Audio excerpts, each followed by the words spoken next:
for tonight, let's continue on, because I want to talk about this quality of life, and I want to link it up to the chiropractic care that a lot of you are receiving, because it's really important.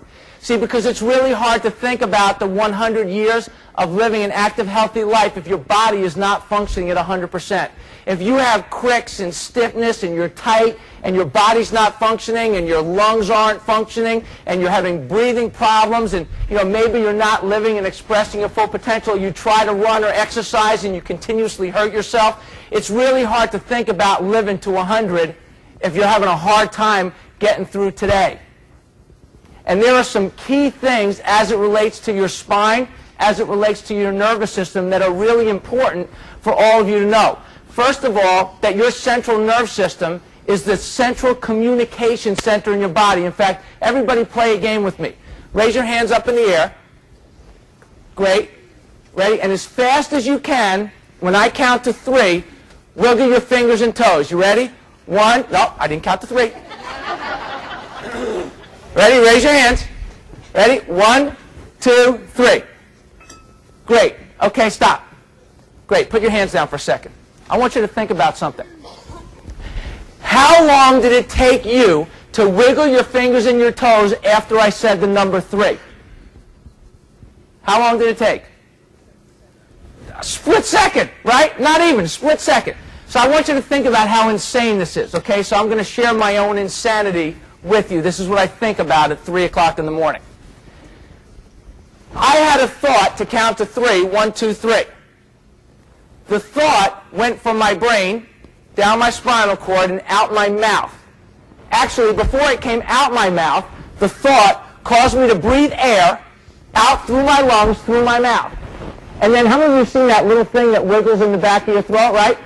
It caused that little thing in the back of my throat to wiggle at a certain frequency that sent a message out across the room so that the person in the front row right over here and the person in the back row right over there at the same time wiggle your fingers and toes.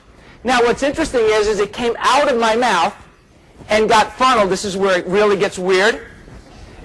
These things on the side of our head, what are they called again? What's the scientific term? Ears, right?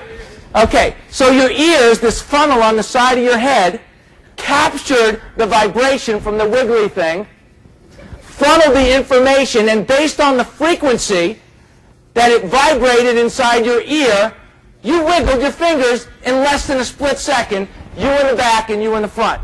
Everybody say that's insane. Isn't that insane? But that's what happened, and that's how fast your nerve system works.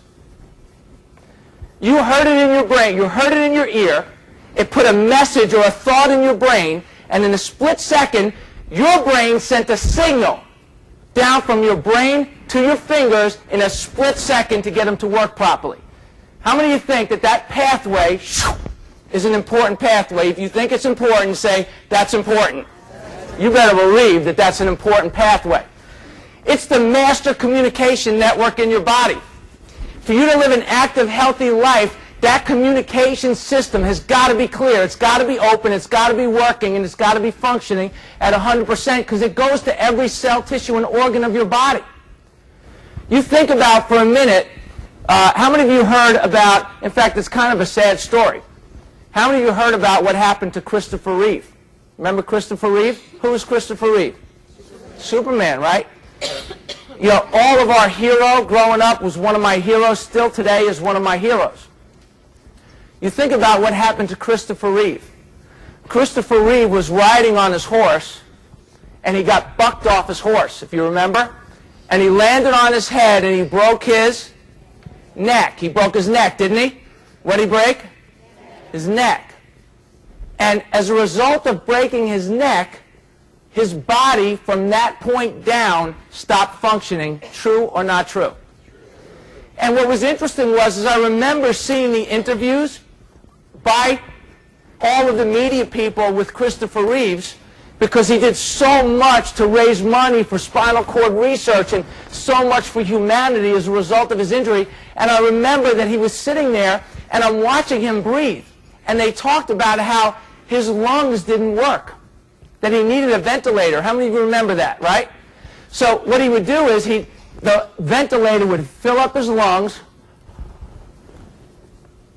And then he would talk and talk and talk and talk and talk and talk and talk and talk and talk. And he'd have to wait until the ventilator filled his lungs up again, and then he'd talk and talk and talk and talk. Because when he injured his neck, it cut off the communication to the lungs. And you say, well, if I were to ask you, but wait a second, did he hurt his lungs? Did he hurt his lungs? What did he hurt? His neck.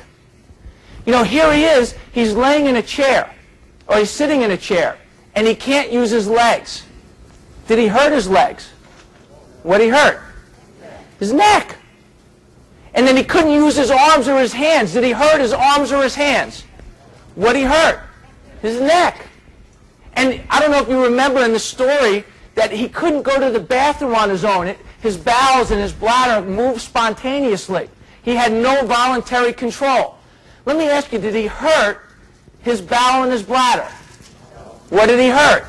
His neck. Do you get the importance of the communication between the brain and the body and how it runs through the spine? Everybody say, I get it.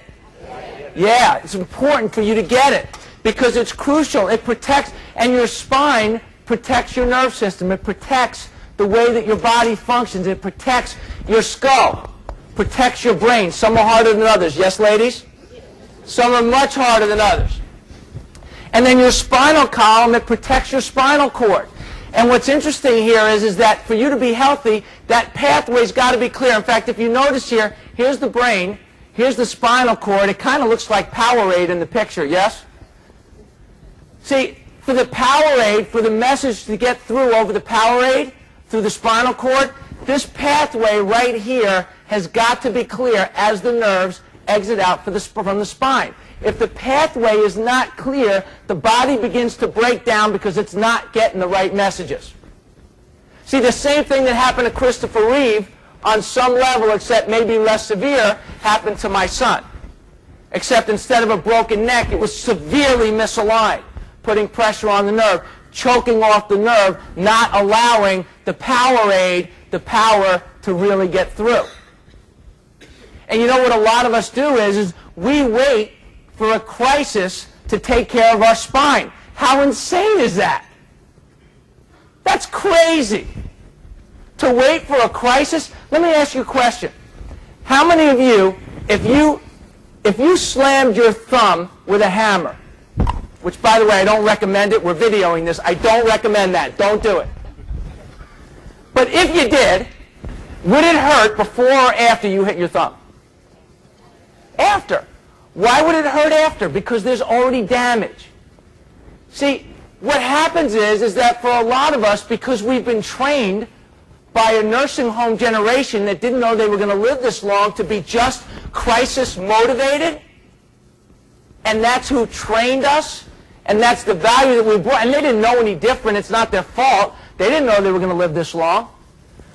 We've become very crisis-oriented, and we wait until we have enough damage so that we cannot function normally anymore, and then we take action on being healthy.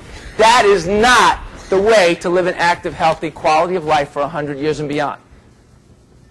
Because too often, we have to have enough damage before we feel it. Does everybody understand that? There's got to be damage to feel it. And so, rather than wait till there's damage, the better way is to keep yourself healthy over the course of your entire lifetime. Here's something interesting. This is what an X-ray looks like of somebody that's aging improperly.